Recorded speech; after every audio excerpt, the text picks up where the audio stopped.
Olá, fã do esporte do Resenha ESPN, que alegria imensa tê-lo conosco em mais uma edição do programa Binho. 4, Plirra. Disparado favorito dos boleiros, Rob Cera. Venha! Isso, cada vez mais ligeiro, cada vez mais ágil, habilidoso como o nosso convidado. Binho, uma pergunta. Temos mais hoje aqui no recinto, carequinhas ou laterais? Vamos ver. Tá equilibrado. Tá equilibrado. Chuta o placar. Mas é no estúdio inteiro ou só a gente? Só desse lado aqui. A lateral, na verdade, só eu, né, Plirra? Jogou gostoso ali, pra frente, bonitinho. Sempre com a posse da bola, sempre no time mandante. Nunca na subida. 2 laterais e 3 carecas. Você se engana. É? Empate. Eu sou lateral também. Calma aí, Plirra. É loucura. Aí é loucura, mano. Eu sou lateral direito, não esquerdo como vocês dois. Tô brincando. Lógico que eu tô brincando, né, fã do esporte? Eu só brinquei na vida, nem jogo mais futebol. Ali sempre foi muito sério o negócio. Sempre jogou em time forte, que, lógico, tem um lado espetacular, mas você tem que estar ali no mesmo nível, cabeça a cabeça. Não, hoje vai ser legal. Temos várias curiosidades, né? Um cara que jogou em só clubes realmente referências, né? E não é à toa, Plirra. O cara que consegue ficar tanto tempo jogando em alto nível não é por acaso, né? Então, seja bem-vindo e obrigado. Vamos matar essa curiosidade. Grande Maxwell, 25 anos de Europa, voltando agora a viver no Brasil, no Espírito Santo, capixaba, tá literalmente de volta para casa. Finalmente, né, André? Depois de tanto tempo e com várias experiências bacanas e de volta para casa, faz bem sentir o ar do Brasil. Estar perto de você também agradeço a oportunidade. Já faz tempo que a gente fala da possibilidade de vir. Então vai ser um programa bacana aí, contando um pouco de experiência. Tenho certeza. A gente chegou a gravar com o Maxwell durante a pandemia, programa remoto, mas assim, tete a tete, presencialmente é outra história. Márcio, você sempre diz, jogador pra mim tem que ter passado mais de 10 anos na Europa. Ele jogou na Europa 2 vezes mais que você, viu? Não, e só jogou com o jogador mais ou menos, né, Plirra? Faltou jogar comigo, aí eu ia falar pra você, né? O programa chama Resenha. Eu vi ali, Ibra, Messi, só faltou o Márcio. Só faltou eu, pô. Por isso que o programa chama Resenha, mas é um prazer estar recebendo o Maxwell aqui com a gente, um cara referência, né? Principalmente na posição como lateral, porque são poucos que tiveram a oportunidade de jogar em grandes clubes no futebol europeu e passagens, né, maravilhosas pela Europa. E aqui também, aproveitando, né? Tô participando do primeiro programa ao lado do meu grande irmão, Luizão, né? Bem-vindo aqui, meu irmão, sempre. História com o Luizão, Tem história com o Luizão? Temos história. A primeira convocação da seleção brasileira do Luizão, ficou eu e ele no quarto. Pega lá, parceiro, o controle e trocar o canal lá. Pega lá o controle. Pega lá o controle, vamos ver os golzinhos no mar. Vamos ver aí. Pega lá, como é que era do Pega lá o controle. Vamos ver os golzinhos. Vamos ver. Isso tem que ter, né, Plirra? Senão não tem. Mas assim, falando do Maxwell, meu irmão, parabéns pela sua trajetória. Muito bom ter você aqui no Resenha, a casa é sua. E como o Fabinho falou, né? Vamos explorar esse grande craque que o Brasil nos deu. A ligação do Maxwell com o Luizão é a mais forte aqui do pedaço. E eu gostaria que você, Luizão, já nos contasse desde quando que você conhece o nosso convidado de hoje. Bem-vindo, Max. Eu tive o prazer de conhecê-lo já desde os juniores do Cruzeiro, né? A gente já conhecia ele desse mesmo jeito, tranquilo, né? Mas não envelhece, né? Mas que fez uma carreira, para mim, uma das mais lindas, né? Inteligente, jogou nos clubes que jogou. E ainda continuou depois do pós-carreira espetacular, né? Na UEFA. Já nos encontramos lá na UEFA, no sorteio da Champions. Mas a gente olha ele no Cruzeiro lá, menininho, ó. Começamos juntos nos juniores. Até que disputamos um torneio e só escolheram ele. Tinha pouca qualidade. Tá o Luizão na foto, mais o Maxwell. Você tá posado ali também? É você do lado dele ou não? Porque você não joga no profissional, né, do Cruzeiro? Não faz nenhuma partida no profissional do Cruzeiro, né? Eu tive inscrito, na verdade, em 2020, eu acho que na Copa do Brasil, quando vocês ganharam, né? Mas Eu não cheguei a fazer parte de nenhum jogo, já saí antes. 2000? Desculpa. Aquela contra São Paulo. Tô mais velho que... 2000. Aquela contra São Paulo, Márcio. Daí machuca o coração do Plirra, não lembra isso. Essa foi doída. Mas você estava na arquibancada ali? Eu estava assistindo, torcendo, obviamente, mas não cheguei a participar de nenhum jogo e fui depois, logo em seguida, para a Holanda. Você, daqui a pouco a gente volta para o passado, mas você estava trabalhando recentemente na UEFA. Exatamente. Depois de ter trabalhado como dirigente no Paris Saint-Germain, o clube que você fez mais partidas na vida, né? Foram 6 anos de Paris? Foram 6 temporadas em Paris. Depois, obviamente, com a relação criada dentro do clube, eles me deram a possibilidade de estudar e fazer parte da diretoria, na época, na parte esportiva. Era junto com o Antero Henrique, que era um português que tinha chegado também recente no clube. E aí, logo em seguida, a experiência da UEFA também na diretoria. Na UEFA você fazia o quê? Eu fazia parte da diretoria técnica também, na parte de desenvolvimento. Obviamente, a UEFA trabalha com federações, é um pouco diferente da realidade de clube. A gente trabalhava bastante com as federações europeias. E, enfim, fazia parte do desenvolvimento técnico junto às federações. E agora com a nova aventura com a Qual é a nova aventura? Agora assumindo um pouco também da parte técnica da empresa da Rafaela Pimenta, né? A antiga empresa que o Mino Raiola, infelizmente, nos deixou e que me representaram durante... Mino Raiola, para quem não sabe, mega empresário de futebol. A Rafaela sempre ali ao seu lado. Depois da morte dele, ela assume o escritório, é isso? Exatamente. Infelizmente, ele foi muito rápido e eu acabei fazendo parte dessa transição, assumindo a parte técnica junto à Rafaela, que hoje assumiu o protagonismo da empresa. Você está na Ponte Aérea, Espírito Santo, Vitória, a Europa. E São Paulo também, com certeza. Aqui, André, é um prazer estar e espero estar mais vezes, mas obviamente a nossa operação é muito na Europa, então acaba fazendo essa ponte sempre para lá. Quem que está no cardápio de vocês? Só para o nosso Fora Esporte ter uma ideia. Como cliente maior, o Haaland, né? Eu acho que dispensa qualquer comentário. Aí temos o Verratti, temos o Matthijs de Ligt, do Manchester United, temos, enfim, Paul Pogba, que também faz parte da empresa, e alguns atletas na Europa. Minho, quem jogou mais? Haaland ou Márcio Amoroso? Nossa, eu ia... Não, tem, cara dele. Tem nem dúvida. Sabe que eu fiz uma resenha, o cara perguntaram quem jogou mais, Márcio Amoroso ou Haaland? Primeiro vai que são, arrebentar com o Haaland, primeiro, pelo amor de primeiro Deus. que são dois jogadores diferentes, né? Que características... Né? Eu sempre fui meia e me transformei em atacante justamente no futebol europeu. É um grande centroavante, um cara que hoje no futebol moderno, pro futebol de hoje, é um cara que faz muita diferença pelo vigor físico, mas assim, tecnicamente não tem uma técnica apurada. Sim. É um jogador que, de repente, aqui no Brasil, pudesse ter um pouco de dificuldade para jogar. Só ia fazer uns 70 gols por ano aqui. Não, eu tô falando a parte técnica, mas é um cara que se adaptou a essa função, porque tem jogadores ao lado dele que favorecem muito explorar a qualidade de cabeceio. Na verdade, né? O Márcio e o Haaland jogariam juntos, né, Márcio? Daria certo, viu? Você servindo o Haaland. Daria certo. Mais recuado, né? Podendo mais dois jogadores diferentes. Eu vou responder a sua pergunta, Plia. Luizão, muito mais você, Márcio, pelo amor de Deus. De novo você contando os tempos na Raposo. A partir de uma excursão que a vida no Maxwell muda, não é verdade? Exatamente. A gente foi disputar um torneio em Amsterdã, né? 3 jogos, torneio de 3 jogos, simples. Nós, jogadores da defesa, né? Segurando a bronca, e o Max mostrando a liberando o Max. Mostrando a técnica dele, jogando fácil.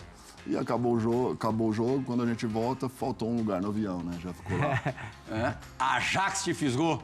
Exatamente, André. Foi uma grande experiência, porque, óbvio, né, ninguém esperava ficar. A gente foi com o sonho de poder voltar ao Cruzeiro e fazer parte da equipe principal, obviamente, né? Sempre o sonho de fazer parte da equipe principal. Mudou um pouco a geração de hoje, mas na nossa época era assim. E acaba, enfim, como o futebol surpreende sempre, acaba que eles fazem uma proposta ao Cruzeiro, ele aceita no mesmo momento. E eu já começo a minha aventura na Já o Mino Raiola que fez essa transferência? Não, na época ainda não tinha ainda empresário. Eu conheci o Mino fazendo parte já da equipe principal do Ajax. Você tinha que idade? 19 anos. Interessante que não era nem pro Maxwell viajar, né? Era para outro jogador viajar. Exatamente, essa são as surpresas do futebol, né? A gente estava entre 2 laterais e um assume o profissional, que é aquilo onde a gente queria chegar. e eu vou como escolha para ir para o torneio jovem. Ah, tá. Você não iria nem fazer a excursão. Não ia fazer a excursão. Aí eu esperava ficar na parte principal, né? Você ficou chateado quando você teve que ir para a excursão. Exatamente. E aí acaba mudando a minha vida. Quantos anos de Holanda no total? 5 anos na Holanda. Olha. E o Ajax é muito conhecido também pela espetacular formação de jovens. Você chega com 19, mesmo assim eu imagino que tenha sido super importante na tua formação como jogador. Eu sempre falo muito da formação da Holanda, porque como preparação para o mercado europeu é excelente, né? Eles ensinam realmente esse jogo, como eles querem jogar com a posse de bola, jogar respeitando o posicionamento em campo. Eles acabaram me formando um jogador útil para outros sistemas, não só os deles, né? Então, eu sempre valorizo muito a formação na Holanda, porque eu acho que ela prepara bem para o mercado europeu.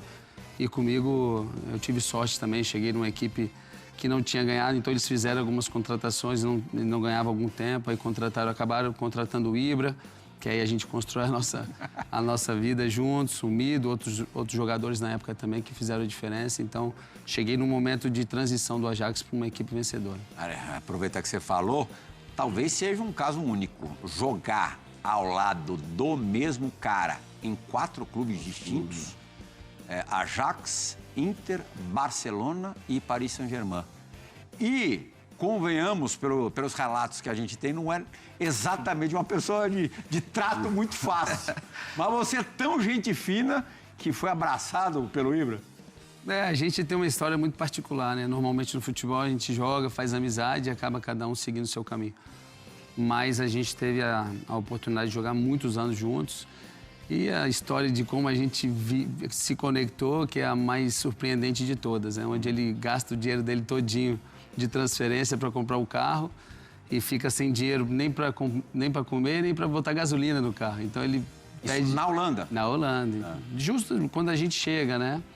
Então ele me liga, eu falava muito pouco inglês e acaba pedindo para dormir na minha casa até o próximo pagamento do Ajax. E aí foram praticamente 20 dias dormindo em casa. Na época eu tinha um quarto só, então ele dormia meio na sala, no colchão, e a gente acabou construindo uma amizade que dura até hoje de uma maneira surpreendente. E desses 4 clubes que vocês jogaram juntos, qual foi o que mais vocês fizeram uma campanha extraordinária?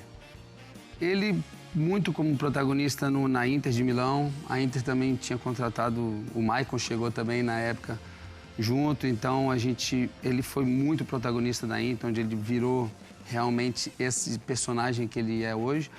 Mas eu acho que por maturidade e pegando um projeto do começo e transformando em outro clube, o Paris Saint-Germain tenha sido aquele que ele mais impacto teve mundial, porque ele tira o Paris Saint-Germain de um clube mediano e leva, né, ele como clube grande no final do período que ele passou.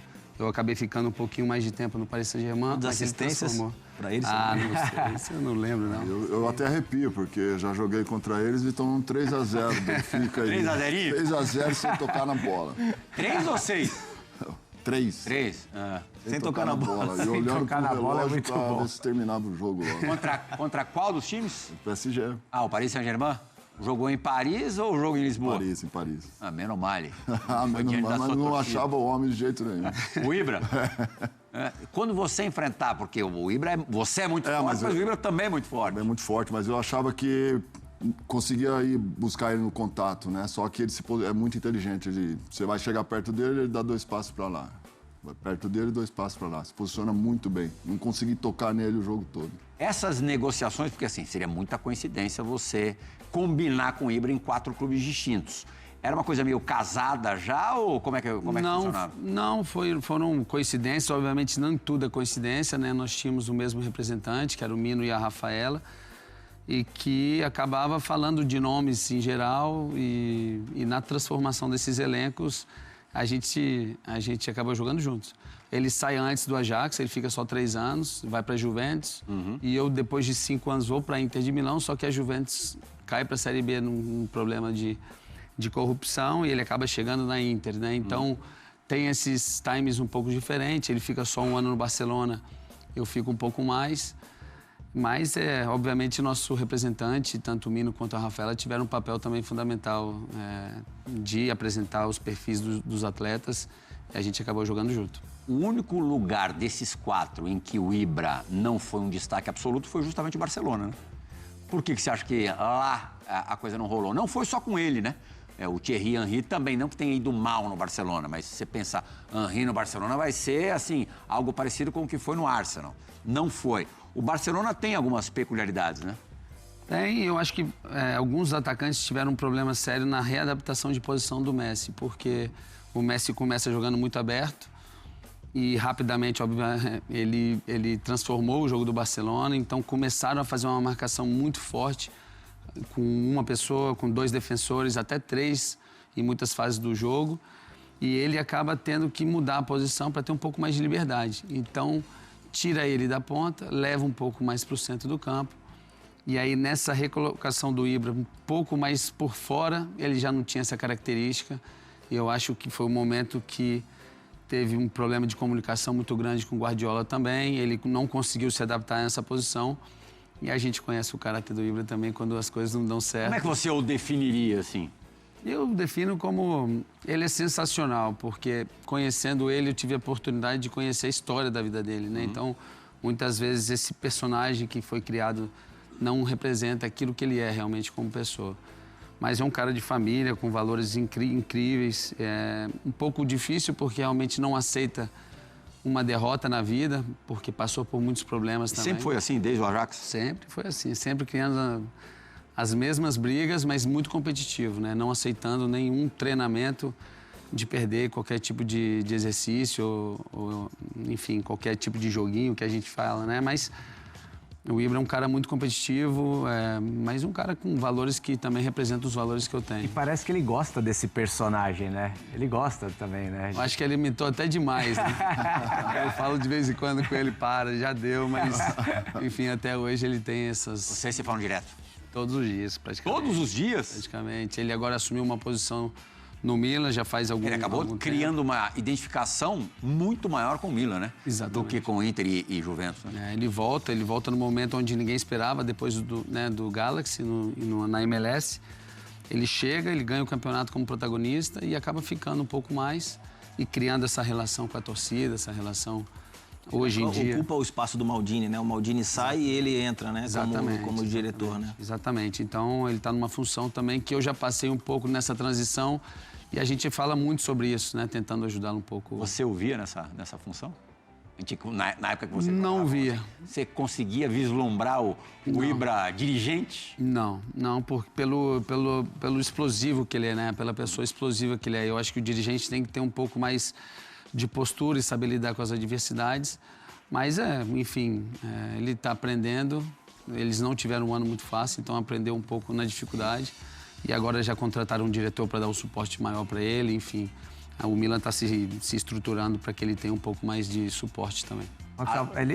Rapidinho, você falou que já flutuou um pouquinho nessa função de diretor, né? E aqui no Brasil a gente pede muito para que jogadores assumam esses cargos, né? É bom, é interessante ter caras experientes que viveram essa função lá fora, né? E que sabe viver o dia a dia.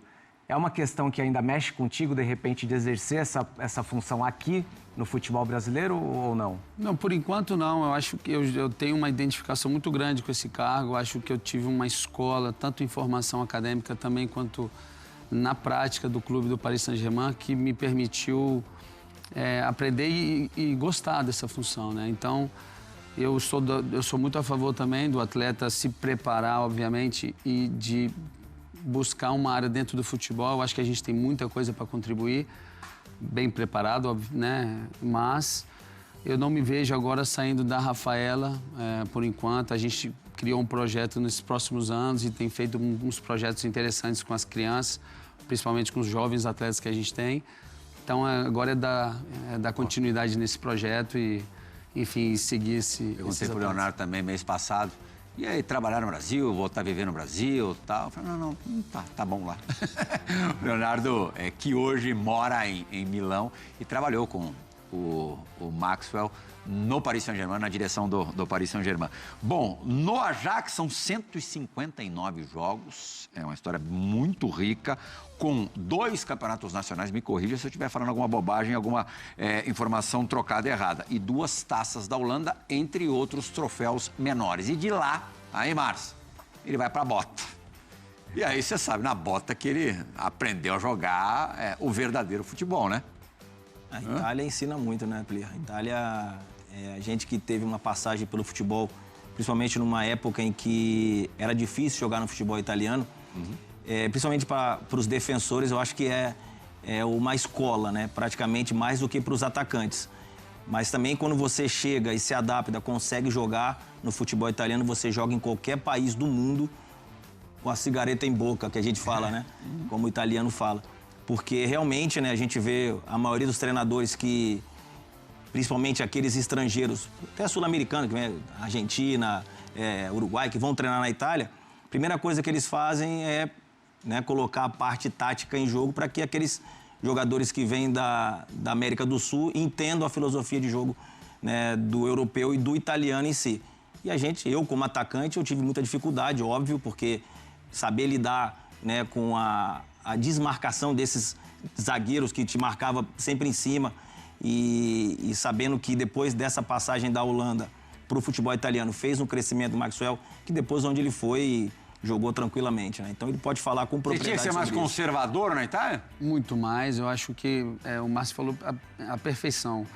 Eu saio de um campeonato onde a posse de bola é importante, o jogo ofensivo é importante, né? Desde do Johan Cruyff, que o Ajax joga dessa maneira, e passo a fazer tática defensiva praticamente todos os dias, né? O treinador, quando eu cheguei, era o Mancini, então a gente fazia muito... Gostou de trabalhar com ele? Gostei. Ele era jovem como treinador na época, mas eu gostei, eu tive uma boa energia, eu vinha de uma lesão muito grande no joelho, então, para mim, foi um treinador muito importante também. E eu acabei me adaptando, né? Porque você aprende muito durante o ano a ocupar um espaço bem mais conservador, defensivo.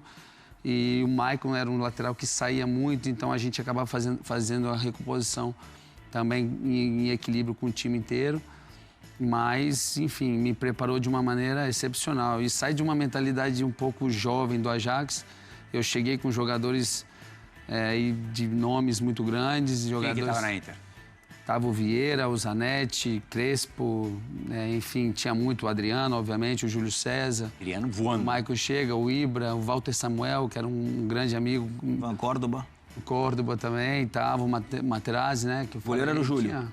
O Júlio e o Francesco Toldo, né? Toldo, Então, eram pessoas já vitoriosas, né? Cambiasso. Pessoas, Cambiasso, tava, Stankovic. Tinha um timaço e, enfim, aprendi muito. Você quer ver como ele era conservador? O jogo em Milão, San Siro contra o Parma do Márcio Amoroso. O Márcio Amoroso não estava mais lá. Olha como ele realmente guardava a posição, Binho. Ainda não é a perspectiva do campo, mas você pode falar a respeito, por favor. Você que é ali da mesma faixa. Olha o Crespo servindo o Maxwell. É o que a gente fala hoje em dia do lateral construtor, né? Como ele disse, o Maicon, por exemplo, do lado direito, é um jogador de muito mais força, de ultrapassagem. O Maxwell era um cara mais na qualidade técnica, né? Com um jogo mais associado. Então, acho que resume bem esse gol que foi ele durante toda a carreira. Um cara que precisava desse auxílio de jogadores por perto, né? E sempre fazendo com muita qualidade técnica, né? Que foi o ponto forte da característica dele durante toda essa trajetória. Até porque a gente sabe, né, na maioria das vezes, os laterais esquerdos, aqueles com mais habilidade, sempre eles tendem depois, mais pra frente, a jogar como meia, né? Então a gente olha, né, Luizão, o Maxwell é um lateral, mas técnica, habilidade apurada, era um meio-campista que sabia jogar pelo lado, entendeu? Então essas facilidades de entrar dentro da área e finalizar é tipo de um camisa 10, pô. E o Maxwell, isso eu estou falando agora pro público brasileiro, na ótica do brasileiro, muitas vezes foi um desconhecido justamente por ter feito toda a carreira fora do Brasil. Não tem um jogo como profissional em clube brasileiro. Jogou pela seleção brasileira até Copa do Mundo aqui no Brasil. Mas você sempre deve ter percebido essa distância do conhecimento do brasileiro em relação a você, né? Muito, né? Já saí para um mercado que na época poucas pessoas viam, que era a Holanda. nome não é muito brasileiro também. É verdade, tem mais essa. E na época a gente comentou, né? Convenhamos, antes... não tem a latinha também muito característica. mas, enfim, na época também a qualidade de laterais aqui para a seleção era impressionante. Então, não tive jogos na seleção, apesar de ter sido convocado. Com quais laterais esquerdos você dividiu treinos na seleção brasileira? Na primeira, em 2004, foi o Roberto Carlos, né? Que era a nossa grande referência. E depois, em 2014, na seleção, foi o Marcelo, né? Eu conheço bastante o Felipe Luiz. Na época, a gente estava concorrendo praticamente na mesma posição. Ele vai para a Copa das Confederações e você vai para a Copa do Mundo, Exatamente. 13 e 14. Exatamente. E a gente tem uma relação excelente. Mas, assim, dividindo na seleção, foi o Roberto em 2004 e foi o Marcelo já em 2014. Hoje, viu, molecada, se o Maxwell ainda jogasse e jogasse o que ele jogou, seria mole o titular da seleção brasileira da lateral. E o acesso que tem hoje também, né, Plirra, ao futebol europeu, verdade. Hoje a gente encontra muito mais fácil do que na nossa época. O Maxwell falou uma coisa verdade, assim, quando a gente era menino, nosso sonho era jogar no Mineirão, no Maracanã, no Morumbi. E ele teve a oportunidade de sair muito cedo. Hoje a meninada já joga na categoria de base pensando em jogar no Barcelona, no Real Madrid, na Inter de Milão. Então era uma outra geração, era uma outra forma. Aí uma pergunta que o Márcio sempre faz para o nosso convidado é se faltou um pouquinho de Europa para certo jogador, né? No seu caso é o contrário. Faltou um pouquinho de Brasil? Olha, eu tive algumas oportunidades de voltar e jogar aqui no Brasil. Pra onde? Para alguns clubes aí, mas... Agora pode falar, pode falar, pô. Parou de jogar, já faz tempo. É interessante falar que o Thiago Escuro, que hoje está no Mônaco, tentou me levar de volta ao Cruzeiro, que é onde ele teve a passagem. Eu tive aproximações do Flamengo na época, do Grêmio, enfim, de alguns clubes, mas eu não posso nem falar que faltou nada. Eu jamais imaginei jogar onde eu joguei. Então, eu sou muito agradecido, fui muito abençoado. Para esse conhecimento, talvez para minha família participar um pouco mais, talvez tenha faltado. Mas eu sou muito grato, então... acho que Inter, Barcelona e PSG, não dá para falar que faltou. Acho que foi o Só para a gente falar de personagens ainda na Inter, você já citou tantos grandes jogadores, você pega o primeiro ano do Mourinho, não pega? Pego o primeiro ano do Mourinho. E aí, o que você conta pra gente? Olha, sinceramente, eu tive uma dificuldade pessoal, assim, de relacionamento pessoal com ele, mas como treinador, excepcional, né? Ele chega, eu estava jogando na época muitos jogos, a gente tinha uma relação muito boa e depois de um período acabou se desgastando. Azedou por quê? Eu acho que diferentes pensamentos, né? De caráter, assim mesmo, como pessoa. Mas um respeito enorme, os treinamentos fantásticos, a equipe, o staff dele muito bom. Ele acaba demonstrando no ano seguinte, quando eu saio para o Barcelona, eles até ganham da gente na semifinal da Champions. O jogo do ônibus, né? Exatamente. E que, né, ele faria história na Inter de Milão, mas como treinador excepcional, né? Ele marcou uma geração ali por 10 anos, sendo vitorioso de tudo, com clubes maravilhosos e tendo uma relação aí com os clubes até hoje, né? Mas eu tive, pessoalmente, talvez tenha sido o único treinador que eu tive um pouco de problema, assim, a nível pessoal, não profissional. E Imperador? O Didico é um cara excepcional, eu tenho um carinho enorme por ele. Foram experiências, assim, intensas, porque quando eu cheguei ele já, né, era o grande imperador e depois ele acaba tendo um problema de algumas dificuldades, ele volta no Brasil, depois acaba voltando para a Inter de Milão. Ele estava num momento de transição, mas eu tenho um carinho enorme por ele, pela mãe, pela avó. Eu conheci o irmão dele quando era pequeno, hoje a gente já vê, né, o irmão. Quando você o conheceu, ele já havia perdido o pai? Sim, já havia perdido o pai. Eu pego um pouco dessa fase logo em seguida, onde a gente, né, se divertia muito, a gente ia muito na casa dele porque era convidado os brasileiros para comerem com as famílias e a mãe, a avó são pessoas excepcionais, então assim, eu tenho um carinho enorme. A gente acabou não tendo muito contato depois que a gente cada um foi para um canto, mas eu tenho uma admiração enorme por ele. Luizão, campeão da América e das Confederações com o Adriano. Adriano, aí sim, assim, numa fase exuberante. Espetacular. Mas é isso que o Maxwell falou, é uma pessoa maravilhosa também, de um coração maravilhoso. É uma pena, né? Ele foi tão apegado com o pai que depois entra nessa depressão, né? Pós-perda do pai, ele nunca mais conseguiu ser o mesmo. E eu cheguei a conhecer o pai dele, que a gente já jogou sub-20 juntos, sabe? Então, é uma pena, né? A gente não vê o Adriano, né? dar continuidade na carreira dele, né? Adriano que começou como lateral esquerdo, você sabe, né? Sim. Graças a Deus ele foi para ataque. Chegou, se eu não me engano, a jogar no profissional do Flamengo ainda como lateral esquerdo. Aí eu já não lembro. Tem um jogo contra o São Paulo no Morumbi que ele ainda era lateral esquerdo. Depois, logo, foi pra frente. Ele faz gol nesse jogo, tá? O João Gonzalez, deve ser o Santi do lado dele, Ricardo Santos, o alertando. Ô, Plia, posso voltar na questão do treinador Claro. com o Maxwell? A gente sabe que passagens nossas, né, pela Europa, principalmente saindo jovem do Brasil, a gente atribui a evolução a certas pessoas, né, que conseguem te ajudar na sua evolução dentro do futebol, na posição. Quem foi o treinador que mais te ajudou, aquele que mais conseguiu te ajustar dentro da posição como lateral? Sem dúvida nenhuma foi o Ronald Koeman, né, o ex-jogador.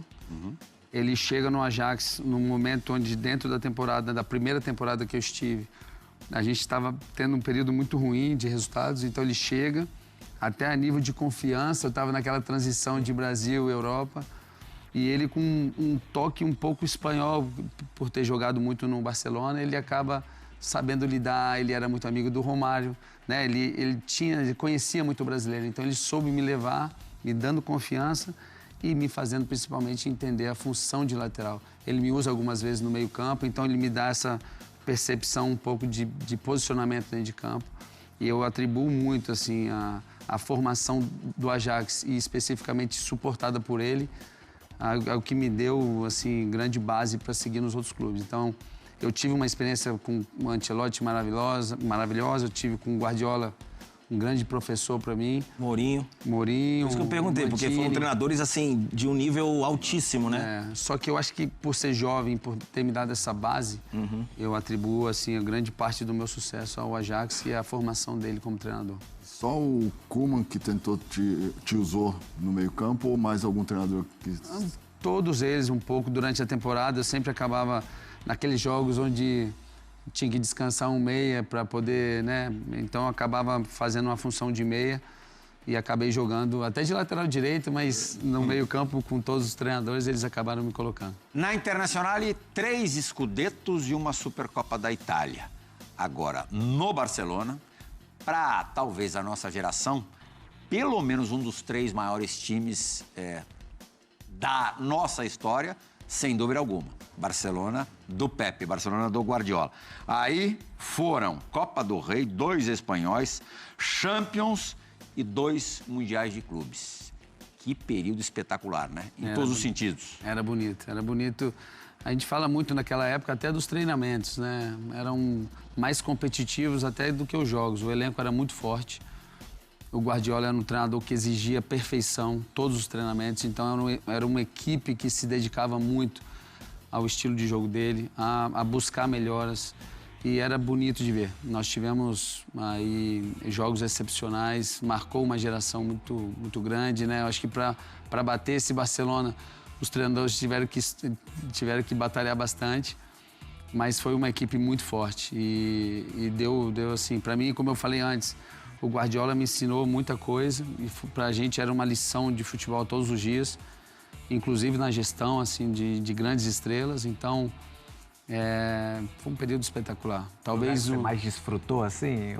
Foi sem dúvida nenhuma dentro de campo, quando você dá tudo certo, o time está redondo e você acaba desfrutando das vitórias, você acaba tendo muita posse de bola. Nós tínhamos jogos, né? Volta a ser o estilo do Ajax. Volta um pouco esse Ajax com uma função bem específica, mas com uma posse de bola absurda. Então a gente tinha uma recuperação muito grande, um pouco o que o Felipe tenta fazer no Flamengo hoje, com a recuperação de bola muito forte na perda de bola.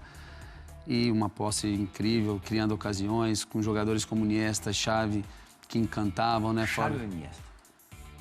Aí você me colocou numa roubada. Né? Eu acho que o Iniesta tinha mais recurso individual. Na minha opinião, ele tinha esse 1 contra 1. O Xavi era mais de posicionamento, toque, posse, a inteligência, mas o Iniesta tinha uma mágica nesse 1 contra 1. Ele fazia jogadas assim, incríveis. E o Busquets, que ninguém fala muito, que é o que dá o equilíbrio para os dois manterem as posições. Não dá para falar em subvalorizado, subestimado, porque, pô, a gente sempre elogia muito o Busquets. Mas as pessoas talvez não alcancem o quanto que esse cara jogou de bola, né? Impressionante. Impressionante a frieza, o domínio desse equilíbrio em campo. Ele dá o suporte defensivo, tanto defensivo quanto na construção de jogada por trás. E ele deixava muito claro, ele dava o equilíbrio para que o Iniesta e o Xavi tivessem um pouco mais de liberdade no movimento dentro de campo. Então, é um jogador, como a gente falou do Thiago Motta, né, que rompia muitas linhas com um passe. Ele sempre fora do ar do Thiago Motta, que foi um dos grandes meio-campistas que você jogou ao lado. Que tem essa característica de romper linhas, né? Então, o Busquets tinha muito isso. Ele buscava o Messi, ele buscava o Xavi entre linhas para poder fazer com que o time começasse a construção ofensiva. Então, é um jogador... E o ET, qual é a sua melhor história ao lado do Messi? Eu só tenho histórias maravilhosas. Eu acho que o melhor do Messi é quando a gente está fora de campo, né? Que você divide o vestiário, que você está fazendo um jantar, um almoço de clube da equipe. Que aí você vê ele relaxado, você vê ele tranquilo, uma pessoa super simples. Em campo é muito mais objetivo, muito mais competitivo, então... Mas, assim, o que eu guardo de memória dele, inclusive a gente se encontrou em Paris, quando ele teve a passagem de Paris, a gente se encontrou fora de campo, jantando e lembrando dos grandes momentos que a gente viveu junto, e um cara espetacular. Então, assim, o momento que ele estava no Barcelona nessa época, né, no auge da carreira dele, e fazia sonhar. Ele era a cereja do bolo, acho que, para o Guardiola, porque tudo que o Guardiola pensava, todo mundo executava, mas ele fazia a grande diferença. O que você viu de mais espetacular no Messi, não necessariamente num jogo, pode ser num treino, em qualquer ocasião, e no Pepe? Os dois têm uma característica de não aceitar perder, né? Essa competitividade em qualquer treino. Mas o que eu acho do Messi, assim, que me surpreendeu demais, a velocidade com o controle de bola, porque muitas vezes a gente tem um Kaká que tinha um domínio com passadas largas, a bola um pouco mais larga, né? E ele tinha com muita velocidade, muita potência, mas a bola sempre grudada. Então ele não te deixava ser um defensor tranquilo, porque ele poderia sair para qualquer lado com a bola muito colada no pé. Então ele tinha uma velocidade muito impressionante com a bola. Isso me surpreendeu. Fora qualidade, frieza para definir jogadas, a competitividade que ele tem, né, de querer sempre mais. Ele fazia 40 gols e queria fazer 45 na temporada seguinte, 50, enfim. Naquela época que o Cristiano também batalhava muito nessa rivalidade. Então, me marcou muito essa velocidade com o controle de bola dele. E do Pepe? Do Pepe... Uma história boa do Pepe, vai. Pinça uma legal para o nosso Fora Esporte. Mas eu acho que tem muito, difícil lembrar assim de... Mas eu lembro de um jogo que a gente jogava semifinal da Champions League contra o Real Madrid. E logo em seguida a gente jogava para ser campeão do Campeonato Espanhol. E... a gente jogava antes contra uma equipe muito pequena na Espanha para jogar depois uma semifinal da Champions League. A preocupação dele era tão grande com o jogo pequeno que ele fez uma baita pré-eleição, sentindo o time já meio que se preparando para a Champions. Ele chamou e a preocupação dele, ele falava: vocês têm que fazer o que eu quero nesse jogo, porque o próximo eu vou fazer vocês ganharem. Vocês confiam em mim nesse, mas eu quero que vocês principalmente confiem no próximo. Faz o que eu quero agora, que eu dou garantia que a gente ganha, e era uma semifinal de Champions. Então, essa convicção dele, neste momento da temporada tão tenso, na época de rivalidade entre ele e Mourinho, entre o Cristiano e o Messi, entre Catalunha e a capital, eu acho que ele era um cara que sempre passou essa confiança, transmitiu muita confiança ao grupo, daquilo que ele acreditava como melhor futebol. O Márcio perguntou agora há pouquinho sobre o Márcio e o Luizão, sobre os treinadores mais influentes aí na sua carreira. Do trio de ouro, Guardiola, Mourinho e Ancelotti, a gente ainda não falou muito para o brasileiro hoje, mais familiar, do Ancelotti. Eu queria que você nos contasse um pouquinho se você, por acaso, tem mantido contatos com o Ancelotti depois que ele assumiu a seleção brasileira. A gente se falou algumas vezes, principalmente para desejá-lo, né, um bom trabalho. Eu acho que é unânime, todos nós que jogamos com o Carlo, com o Mister, a gente chama, somos fãs dele. Eu acho que temos todos admiração pela pessoa que ele é, pela maneira que ele administra o grupo como pessoa. Então, assim, a gente acabou se falando algumas vezes durante o processo, né, depois que ele saiu do Paris Saint-Germain e agora assumindo a seleção. Eu acho que não teve um jogador de nós que jogamos com ele que não deseja o melhor. Então, a gente acabou se falando. Você achou que ele fosse aceitar assumir a seleção brasileira? Eu achei que fosse difícil ele aceitar, pelo momento, inclusive, da CBF, de trocas, né, de presidentes, dessa incerteza um pouco política, mas, sem dúvida, era o treinador ideal para assumir neste momento de tanto problema extra-campo, tanta pressão pública também. Acho que é um treinador ideal para dar esse equilíbrio, para dar a tranquilidade e estabilidade. Opa! Quando, dividida no Resenha ESPN, essa sinalização piscou a luz, tocou a sirene. Se Lugano não vem ao Resenha, o Resenha vai a Diego Lugano. Eu não sei aonde. Com ou sem? Sem legenda. Sem legenda. Senão ele dá porrada na gente. Vocês são muito traídos. Senão ele faz uso da violência. Diego, você é o número 1, Diego. Número 1. Você conseguia compreender o Lugano no Paris Claro, Saint-Germain? tanto ele quanto a esposa, que fala muito bem. A Karina fala muito bem. Fala muito bem. Mas o Lugano é uma tragédia. Não, ele fala bem. Diego é um cara que eu também tenho um respeito enorme por ele. É recíproco. Ele sabe Isso, disso, é recíproco. porque foi o grande capitão. Apesar de ter sido uma passagem curta dele no Paris Saint-Germain, a gente teve... Com o Carlo Ancelotti, Com o inclusive. Ancelotti, inclusive. É. O Lugano vai relembrar desse período. Não sei se ele vai citar algo específico. Saberemos agora, porque chegou a hora da dividida do Resenha ESPN.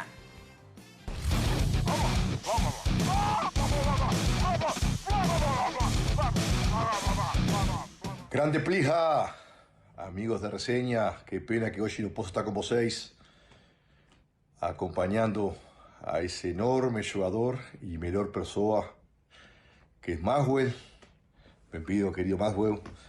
A gente teve a oportunidade de conviver um pouco de tempo em Paris, pouco mais intenso. Uma pessoa incrível, dificilmente tem jogador que seja tão querido, tão aceito por todo mundo como era Maxwell, tanto que deve ser o único amigo que Ibra tem. Acho que para Ibra tem um amigo, o único é Maxwell. Mas assim, para falar uma coisa que às vezes o torcedor do futebol não sabe ou nunca ficou sabendo, conta aí, Maxwell, como era o nosso céu, Paris, quando a gente arribou lá no começo do projeto, que era muito carente de muita coisa, estrutura, gestão, enfim, até colaboração para nossas famílias, parecia um time quase que de bairro, né? Aí depois vocês foram ganhando coisas e obviamente melhorou. Mas conta aí para a galera, para eles entenderem que aquele Paris do começo não era o que a gente conseguiu hoje, né? Grande abraço, saúde a família e todo o melhor. Vamos arriba! Maxwell. Figura. Se alguém por acaso não entendeu, o Lugano pediu para você relembrar de como era o Paris Saint-Germain, carente, olha, incrivelmente carente de estrutura quando vocês lá chegaram.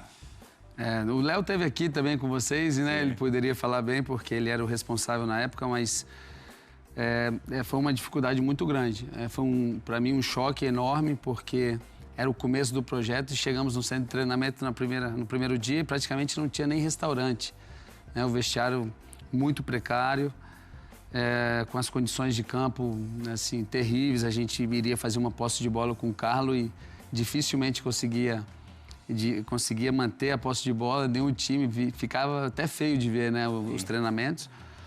E pouco a pouco, acho que o Léo com o Carlo também, o Mister deu um suporte muito grande na estrutura do centro de treinamento. Um monte de jogador renomado já, né? E com um monte de jogador. Então, assim, chegando mais.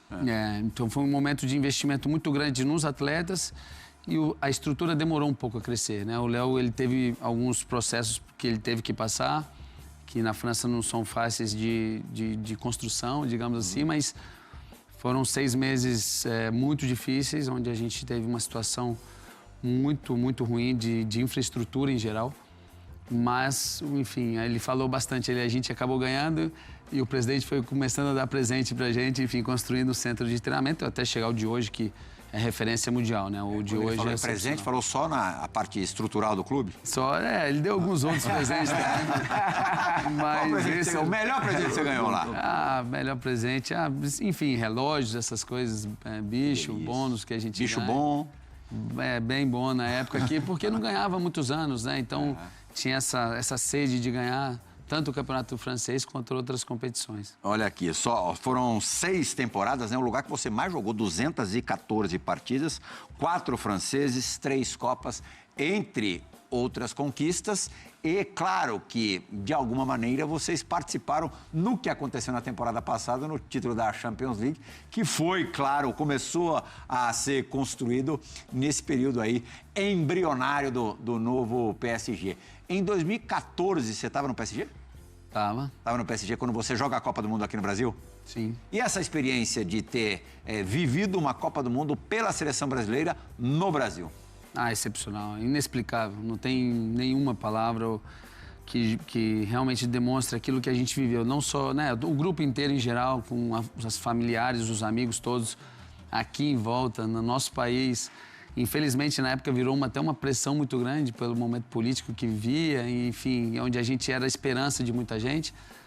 E o resultado esportivo foi ruim, porque numa semifinal perder do jeito que a gente perdeu, mas a experiência em geral foi excepcional no grupo que a gente tinha, né, liderado pelo Filipão.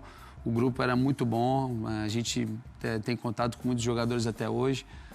E foi único, foi uma experiência única. Com um resultado, obviamente, esportivo negativo. Você estava ali pertinho, não jogou o 7-1, mas estava ali a pouquíssimos metros. Quando você se lembra daquela tarde no Mineirão, quais são os sentimentos mais fortes? Eu acho que de estar incrédulo, né? A gente não acreditava no que via. Acho que a equipe não estava preparada para perder, mas como foi atropelado muito rápido, esse Você sentimento... tem um diagnóstico de tantos gols em tão pouco tempo? Eu acho que foi muito emocional. É uma série de coisas, obviamente, alguns erros de posição, enfim. Mas o fator emocional, onde você não está preparado de sofrer um gol, onde a esperança era de estar liderando, de estar pressionando, de estar utilizando o público, rapidamente a gente se encontra com 3-0, 2-3-0 e que abalou muito a equipe. Então, acho que emocionalmente não estava preparado. E o que o reserva fala para o titular no intervalo que está 5-0? Ele não tem. Nada? Não tem. Era silêncio total. Acho que até para o treinador falar alguma coisa. Obviamente, a tristeza e a consciência de que o resultado já estava praticamente perdido, né? Faz com que a gente dê o suporte, enfim, ajude, mas é impossível falar alguma coisa que conforte alguém que esteja em campo. Naquele momento ali, falando da seleção, óbvio, né? E dessa mudança que o Brasil teve agora com a chegada do Ancelotti, você já enxergava ali que o Brasil precisaria de uma mudança técnica, tática, no que foi construído agora? Eu acho que a Alemanha foi um grande ensinamento, né? A Alemanha se preparou muito de 2006 até 2014 e ela tinha um jogo muito coletivo, um jogo bem tático. Então, eu acho que já deu sinais que precisaria mudar um pouco a estrutura, não só jogar pelo talento, não só colocar em campo, mas eu acho que a Alemanha mostrou um pouco o que poderia ser feito a longo prazo, né? Mas, enfim, nós éramos praticamente quase todos jogadores jogando na Europa, sabíamos... A linha de defesa do Brasil toda já havia conquistado a Champions League, só isso. Júlio César, Maicon, Dante, pelo Bayern de Munique recentemente, Davi Luiz, pelo Chelsea e Marcelo pelo Real Madrid. Quer dizer, o Fernandinho veio a conquistar depois, Luiz Gustavo já tinha conquistado quase toda a seleção, né? Acho que antes do programa de hoje, o Maxwell me contou uma história dele com o Felipe Luiz, que é da geração do Maxwell, da posição do Maxwell e hoje treinador do Flamengo.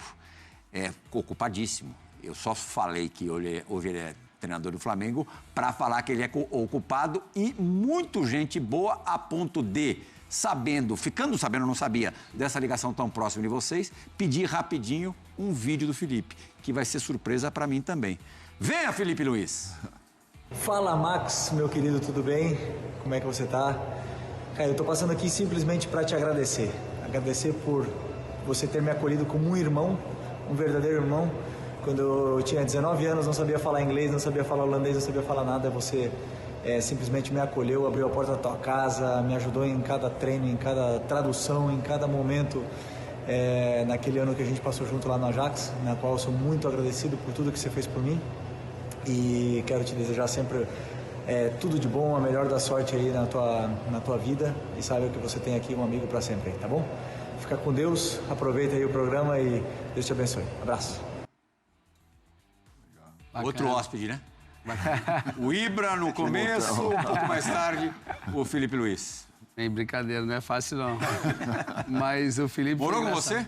Ele chegou a ficar um tempo na minha casa porque ele teve um acidente e acabou quebrando o braço. Logo na e ele chegada, falou, ele falou, né, muito sozinho. Então ele, na época, uma namorada dele, acabaram ficando comigo, com a minha mãe que estava me visitando. E a gente tentou dar o suporte. A gente sabe como é difícil quando a gente vai para a Europa sozinho. Eu já tinha passado por essa situação quando era novo, então acolhi, obviamente, como todo brasileiro faz quando a gente está fora. Então vem aqui para casa, vem comer comida brasileira e descansar, porque ele estava, enfim, com o braço engessado.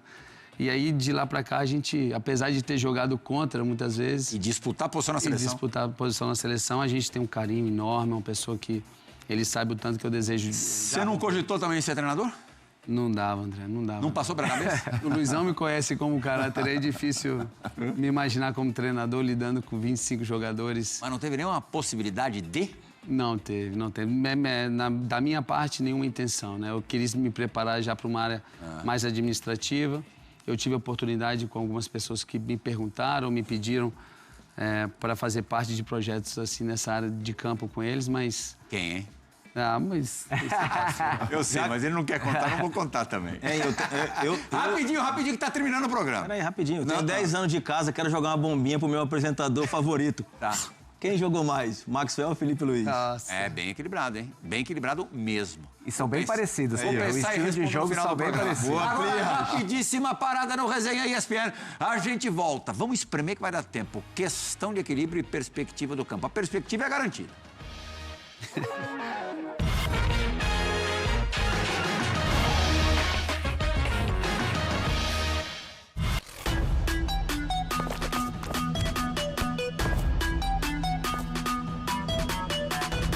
Apenas 4 minutinhos para terminar o Resenha ESPN. Temos que correr e o Maxwell que tem que responder a questão de equilíbrio muito rapidamente. O pódio, Maxwell, dos times que você jogou, primeiro, segundo e terceiro. Paris Saint-Germain, Ajax e Barcelona. Olha o Barça em terceiro só. De sentimento. Ah, boa, foi bem, saiu Não de... O pódio dos craques com quem você jogou. Messi, Ibra, Adriano. Maior clássico que Desculpa, o Neymar, eu não posso esquecer o Neymar, porque eu não tive com ele em campo, mas... Teve na seleção, né? Só na seleção. Então, sem dúvida, o Messi, o Neymar e o Ibra. Tá certo. Maior clássico que você disputou? Barcelona e Real Madrid.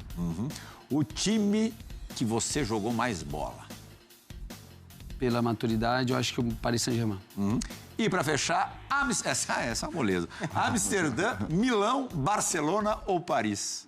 Amsterdã, por incrível que pareça, Amsterdã para mim tem um... Eu sempre falo que o aeroporto de Vitória tem esse ar de acolhedor de casa, mas o de Amsterdã também, eu cheguei muito novo, então eu sinto que eu estou em casa quando eu chego em Amsterdã. Normal, Maxwell.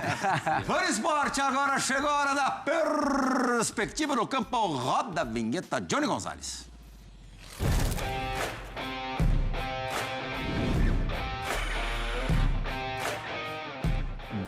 Tá explicado, né, Pri?